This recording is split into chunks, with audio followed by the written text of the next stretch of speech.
Five, four, three, two, one.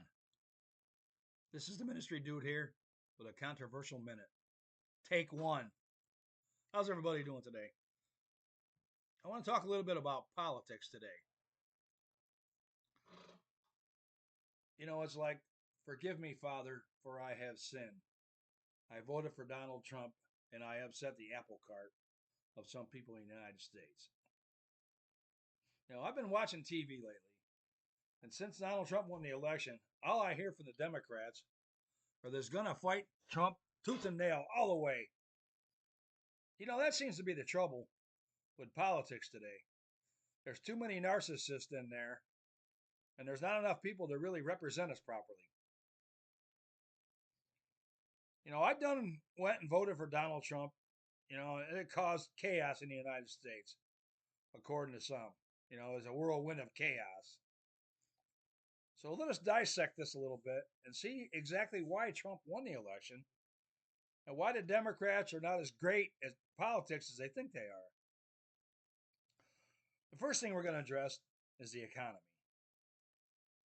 The first thing Biden did when he got in office was he stopped the Keystone Pipeline and he waged war with the oil companies. Now, I don't know if the Democrats have a clue about this or not, but oil is kind of like the backbone of the economy. You got trucks that drive, they need diesel fuel to bring the goods to market. And then we've got the automobile. People, they got to go back and forth to work, so they're in the grocery store and like that, so they got to have gasoline. Some of these big generators that power our homes take diesel fuel or, natural gas. So, what do they really expect? And then they wanted to mandate electric cars on an infrastructure that can't even support the requirements it has now, let alone charge millions of electric vehicles.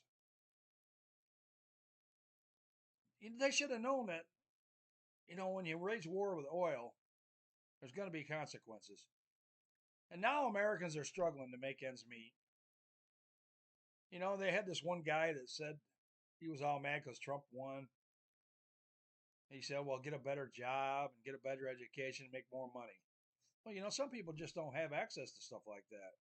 They don't have the resources to get a better job or a better education. And then they're saying, well, it's the voters' fault or it's Joe Biden's fault that Trump won. It's voters like me and like you people that voted for Donald Trump. It's our fault. We're to blame for it. Well, we're to blame because we wanted a better way of life and we were sick and tired of, scraping the bottom of the barrel all the time. Next thing is the open border policy. The first thing Biden did was he got rid of all of the Trump border policies and he opened it up the border and said, come on in. Come on down. You're the next contestant on the food and rent is free. And man, they just come by the millions. These people, and then they got the sanctuary cities where they moved all these migrants to, and they put them up in housing and in motels, and they gave them, spending cards and food. Where do you think all this money comes from? It comes from the taxpayers. Yet for years, the American people in these inner cities always said to their congressmen or local congressmen like that, we need more money. We need, better education for people. We need, things for children to do, kids to do to keep them out of trouble like that. Oh, there's no money. The answer was always there just ain't enough money for it. But yet, they brought millions of people into our country. They put them up in apartments. They gave them money. They gave them food to eat. So where did they get the money for that? They didn't have the money to help the people that was already here, that already built this country.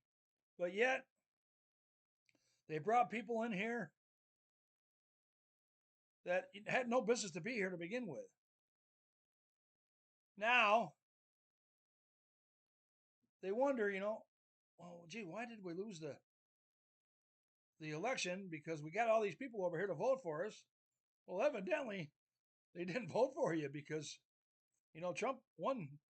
Not only did he win the electoral vote, he also won the popular vote. So, what's that tell you? That tells you that your little scheme backfired on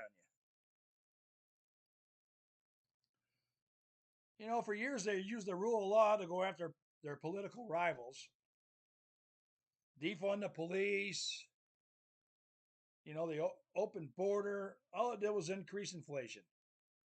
They have nobody to blame but themselves for Donald Trump winning the election. It's just plain and simple.